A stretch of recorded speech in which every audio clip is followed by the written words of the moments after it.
नमस्कार। यति बेला हामी हुम्ला जिल्लाको खारकोनाथ गाउँपालिकामा रहेको खारकोनाथ मन्दिरमा आइपुगेका छौँ र यो साइडमा बगेको कर्णाली नदी हो र यहाँको छुट्टै विशेषता छ। हामी यसको बारेमा यहाँका स्थानीयसँग केही कुराकानी गर्नेछौँ। र बिनाजी कहाँ जाँदै हो? एकछिन त्यो चाहिँ के हो देवसिंह सर?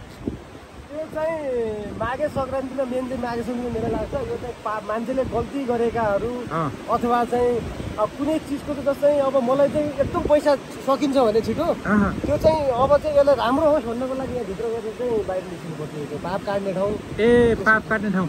त्यसो भनेदेखि चाहिँ नि म पनि जान्छु नि त। एक्चुली खिचिदिनुहोस् तपाईँले भिडियो होइन? हातले सिक्यो नि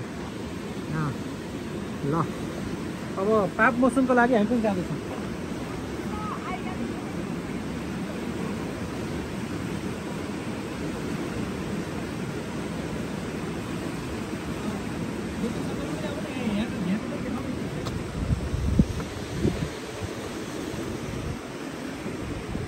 कहाँ जानु पर्यो त? त्यही नै बस्नु पर्यो कि कसो?